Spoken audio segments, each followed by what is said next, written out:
Hello and welcome to our special Extra Shot programme.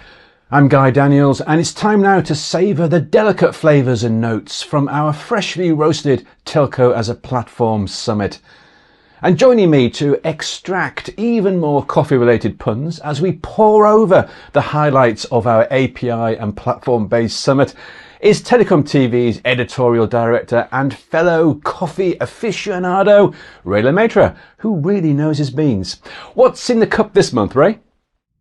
Well, Guy, I'm currently keeping myself awake at night courtesy of some Cuban Taquino Lavado high roast beans, which, according to the marketing peeps at the Algerian coffee stores in London Soho, has sweet florals and chocolate notes. But I just like the cut of its jib, to be honest. Wow, sounds better than my Yorkshire Darkwoods. Now, we opened the summit with a panel that looked into the platform economics and how telcos can benefit from a platform-based market approach.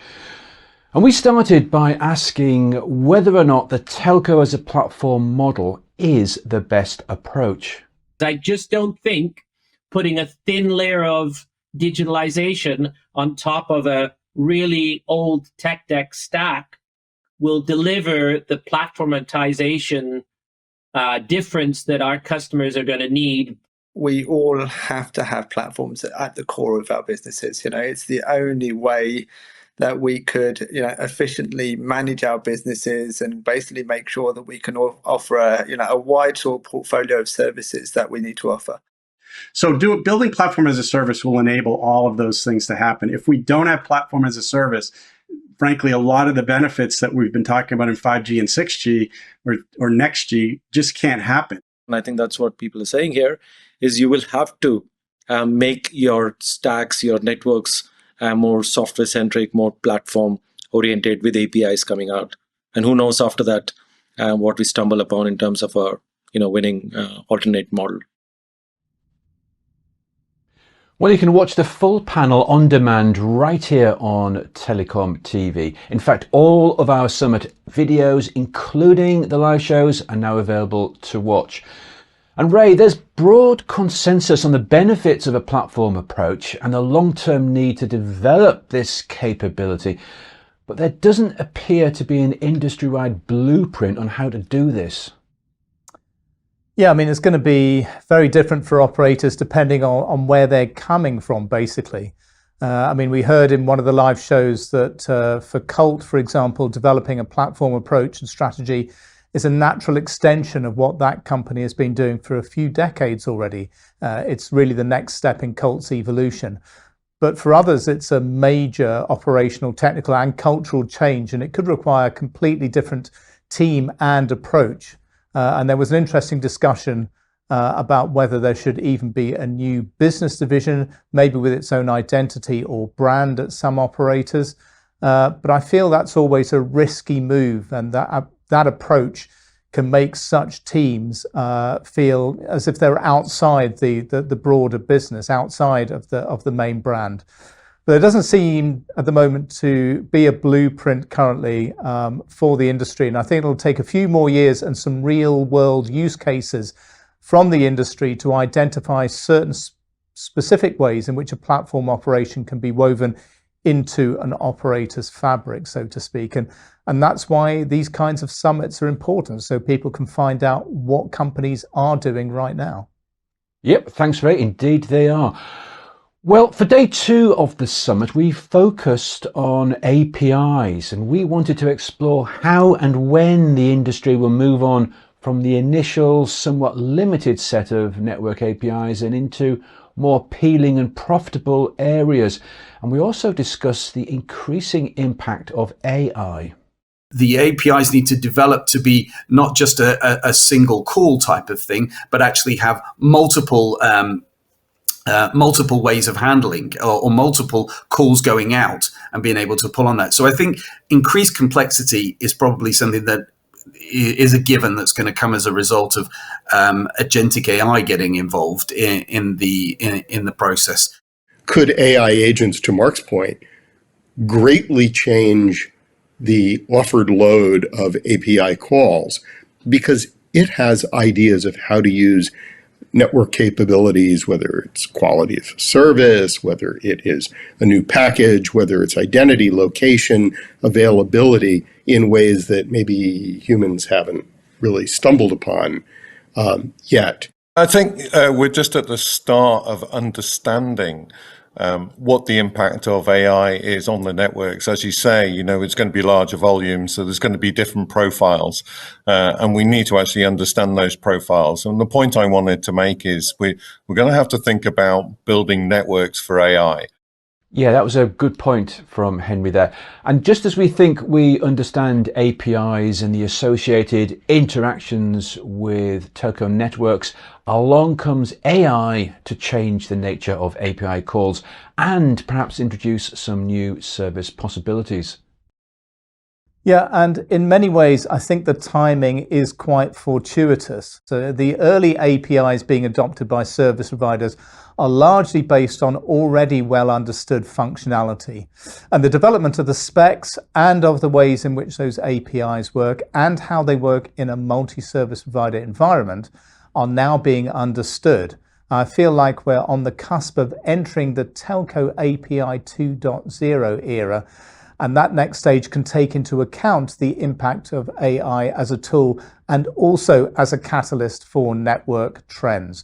Henry made a great point about building networks for AI, which is the same point that the likes of Ahmed Hafez from Deutsche Telekom have been making for a while now at a broader level. We need AI native telcos for the API 2.0 era. I mean, it's just all linked at a cosmic level, Guy. I think that'll be the caffeine kicking in, Ray. But you're right, this is all linked. Yet getting the global telco community to understand APIs and how to market them to developers and to enterprises is not easy. As Ray found out when he spoke with Deutsche Telekom about how the industry has moved on from the standardization of APIs with Camara to the exposure of APIs with the GSMA Open Gateway Initiative, and now with the scalability of APIs. But then we learned where the business is. It's not in a single operator API targeted for a market. We need scalable business, and it's all about aggregation. A lot of customers are asking for market coverage and only will use the APIs if the coverage is there in the country. And so this aggregation piece is very key. And that's the last step we have now done. We have now players like Nokia, like Aduna, who are aggregating the APIs for markets. And now we are really first time able to deliver. We need a scalable business, said Marcus. Yeah, absolutely. Scale. And in this context, what scale means is not so much the economics, so of course there is a downstream impact there for the operators, but ecosystem engagement with developers, network operators, and ultimately the users. And it's a real chicken and egg situation right now. The fact that multiple operators have joined forces to back an aggregator, not only with their brands and market power, but also with equity, and I'm talking here about Aduna, of course, shows how lacking the market is in terms of scale and engagement currently. I think it will get there, but I'm still not convinced about the ultimate economics from a direct revenue or indirect revenue perspective. But, I hope I'm wrong. Yeah, I think the long-term economic picture is very unclear, but we will, of course, be keeping a close watch on developments. Now, both days of the summit featured a live Q&A show where our guests answered your questions, and we received a wide range of questions, some highly detailed and forward-looking, but others sought further guidance on APIs and platform models, suggesting that there's still a substantial knowledge gap here. Well, here's how our experts responded to one of those questions about the basic need and benefits of platforms. So it's kind of this move away from, I'm going to sell you a product to I'm going to sell you a component or a toolbox of components, if you like, that can then be used for absolutely any purpose because, you know your use case. The collective open source and open API and open use of a platform, if telcos do this right and create a toolbox for anyone to be able to develop and connect devices in ways that we can't imagine, that's the power of creating platform as, this telco platform. As the world kind of moves towards the concepts around agentic AI, the reality is, agentic AIs work well, or should work well, when they have a fine level of control of the things that they're trying to control. And that's kind of what these platforms actually give you, rather than having this monolithic view towards products and capabilities that basically then cannot be used in that way. Some great questions from our viewers. And Ray, how are you seeing this area develop? Have enough telcos bought into this model yet? I think the short answer is no, and not because they don't want to, but because it involves changing so many things to make it happen without collapsing or impacting the existing operations or business. It's tricky. There's just a hell of a lot of moving parts. Yeah, thanks, Ray. Indeed, there are. And this brings us very nicely to our audience poll, which we host for every summit we do. So let me hand it back to you, Ray, to explain more. Yeah, well, we asked the following question to our viewers. What are the main benefits to network operators of a telco as a platform strategy? Well, our summit audience could vote for as many of the poll options as they thought were applicable. And as you can see, the overriding view is that a platform strategy can help telcos with their enterprise services businesses. And more, the recent strategic and financial announcements from operators suggest they need all the help they can get in this respect. The B2B sector is proving as tricky as ever to monetize for many service providers. Now, I'm surprised that the enhance innovation with developers and partners option didn't get more support. That seems like a massive gain and opportunity to me of having these kind of platforms. And I'm also surprised that there wasn't more support for the differentiation from competitors option. Maybe there's a message in here in general about a possible new era of risk-averse strategies at network operators. And again, I hope that isn't the case. Well, that's an interesting thought, though. Thank you, Ray. Well, it's always great to see how priorities evolve year on year, and thanks to everyone who voted in the poll. And that concludes the annual Telco as a Platform Summit. Next month, we will focus on the future of RAN, and not just Open RAN, as we are opening up, pun intended, the summit this year.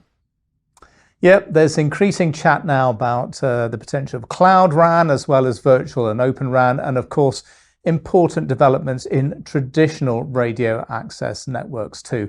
And don't forget AI RAN, which is a topic that fuels quite strong opinions. It's all grist for the summit mill, Guy.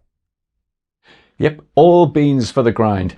Don't forget to register for the summit so that you can also ask questions and take part in the poll. Full details are on our website. For now though, from Ray and me, goodbye and see you again soon.